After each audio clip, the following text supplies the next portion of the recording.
Hey everyone, and welcome back. Are you ready to dive into this new Blood Angels Codex Supplement? Absolutely. It's definitely got some exciting changes for the Sons of Sanguinius. I know a lot of you have been waiting for this one, eager to see how the Blood Angels fare in 10th edition. And from the looks of it, we're in for a wild ride. New detachments, unit changes, the works. It's a pretty significant shakeup, that's for sure. Some people are even saying obscenely good. Really? But is it too good? That's what we're going to find out today. I'm excited. I'm stoked. We're going to really dig into this review today and unpack what these changes mean for you. Exactly, because this isn't just about understanding the new rules, it's about how those rules translate to the tabletop, right? How does this change the way you actually build and play your army? Exactly. So let's start with the basics. We're talking about the Blood Angels Supplement for Warhammer 40k 10th edition. We've got a fantastic review here that really digs into all the juicy details, from the new detachments and datasheet changes to the overall impact these changes have on the faction as a whole. And it's a lot to unpack. It really is. This isn't just a minor update.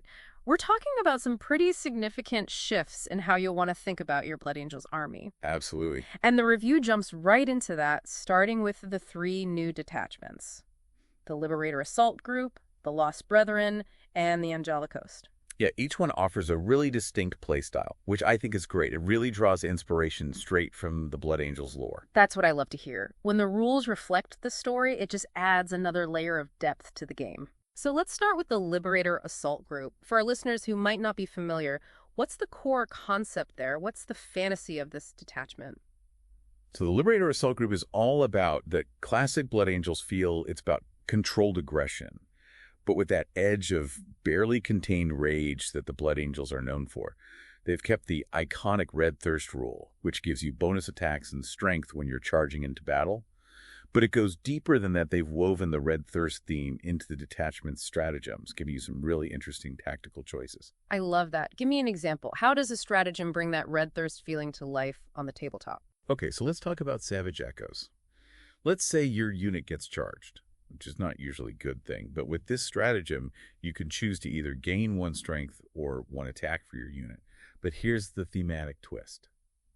You can opt to make your unit battle-shocked to get both bonuses. Oh, wow. So it's like a high-risk, high-reward kind of deal. Exactly. It really leans into that idea of the Blood Angels being so overcome with bloodlust that they become this whirlwind of blades. Yeah. But potentially at the cost of control. Exactly. I like that. Now, you don't often think tactical genius when you think blood-crazed berserker. Is there a way to mitigate that risk? There is, and that's where the humble chaplain becomes a bit of a star. A chaplain's runs-per-game ability to snap a unit out of battle shock takes on a whole new level of importance. You can go full Red Thirst, do some serious damage, and potentially have the chaplain bring your unit back from the brink. So it's like a get-out-of-jail-free card for your rage. Exactly. This completely changes how I see the chaplain. He's a crucial support piece for a risky playstyle. I love that. This is why I love diving into these codex supplements. There are always these little hidden gems. Right. Speaking of hidden gems, what about those players who want to fully embrace the dark side of the Blood Angels? Yes. What about the Death Company? That is where the Lost Brethren detachment comes in. It is Death Company Central. Yeah. Black armor, unbridled fury, and a whole lot of melee carnage. Okay, so for someone who's maybe new to the Blood Angels, what makes the Death Company so unique? So the Death Company, they're basically those Blood Angels who succumb to the Black Rage. This kind of genetic curse that makes them incredibly powerful but very difficult to control. Right. They're known for their ferocity in melee, and they're kind of a last resort, a desperate but often very effective weapon in the Blood Angels' arsenal. And how does this Lost Brethren detachment really lean into that theme? So the Lost Brethren detachment is completely laser-focused on the Death Company. The special rule for the detachment only affects Death Company models. They even become a battle line choice in this detachment, which is a big deal. And get this, all the enhancements and stratagems, aside from the standard armor of contempt, revolve entirely around them. So if it's not Death Company, it's not invited to this party. But from a strategic standpoint, how does that laser focus translate to the tabletop? Is it actually competitive? That's the trade-off. While it's incredibly fun and fluffy, and I think it really captures that tragic element of the Blood Angels really well, it might lack the raw power of other detachments. Now, don't get me wrong, you can still build a competitive Lost Brethren army. Right. It just requires a deep understanding of their strengths and limitations. So they're a scalpel, not a hammer. I feel like that's an important distinction to make, knowing when to use a scalpel versus a hammer.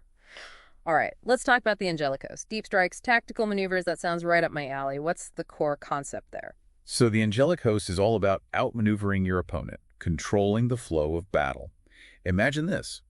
At the end of your opponent's turn, you can pick up 2 jump pack units and deep strike them in your next movement phase. Oh, wow. Hello, flanking maneuvers and some seriously surprising turns. This detachment has a close connection to the Sanguinary Guard. They do? What's the synergy there? The angelic host pairs beautifully with the Sanguinary Guard. They have a stratagem called Unbridled Ardor that specifically targets the Sanguinary Guard, making them even more formidable in melee. But, don't feel limited to just them. Any jump pack unit can benefit from the host's flexibility. It's all about rapid redeployment and surgical strikes. I am already seeing the possibilities here. Drop in a squad of Sanguinary Guard right next to a key objective, or harass your opponent's backline with a fast-moving assault squad. This detachment really leans into that mobile, aggressive aspect of the Blood Angels. But before we get ahead of ourselves with strategies, we need to talk about some of the individual unit changes. Absolutely. After all, what good is a new detachment if you don't have the tools to make the most of it? Exactly. Right. Yep. And the Blood Angels have seen their fair share of changes at the unit level. Some units got a significant overhaul. It's an exciting time to be a Blood Angels player, that's for sure. You mentioned some exciting unit changes, and this review has me intrigued by a couple of names in particular. Let's talk character upgrades. Definitely. Asterath and Mephiston, these aren't just tweaks, are they? No, definitely not. Asterath, he's really come into his own in this edition. He's not just the Grim anymore. He's a melee monster now. Oh, okay. His Executioner's Axe has been bumped up to Strength 7 with such attacks, making him a real threat to anything he can get close to. You were worried about Asterath being sidelined in melee? Not anymore. That improved axe makes him a real threat. Oh, yeah. And we haven't even gotten to the good part. His real power has always been that massive doom ability, right? Giving Death Company units a taste of those sweet, sweet, devastating wounds. Yes. Did they change that at all? They did. Big buff. Oh, wow. Massive Doom is no longer once per battle. Oh, wow. It activates every time Asterath's unit successfully charges. So you're going to be dishing out those devastating wounds like crazy. So he can make an entire unit extra deadly. For listeners who haven't encountered devastating wounds before, what makes them so nasty? So devastating wounds, they kind of bypass a lot of the usual ways to shrug off damage in Warhammer 40k. It's a really good way to deal with those big, scary units that usually take a ton of firepower to take down. Okay, so Asterath is officially back on the menu, bringing the pain and the tactical flexibility. Now, what about everyone's favorite chapter master, Commander Dante? Did he get lost on the way to the Primaris party? He's received some subtle but significant improvements. Like what? Both Perdition, his axe, and the Axe Mortalis got a boost in strength. And his aura ability now grants +1 to both advance and charge rolls to his unit, on top of the +1 to hit they already had. Okay, so he's still the inspiring leader we know and love, but with a little bit more punch. Yeah, exactly. Like it. But let's be honest, we're all here for the Mephiston show. Of course. You alluded to big changes earlier. Tell me he's as insanely powerful as the rumors suggest. He's beyond rumors now.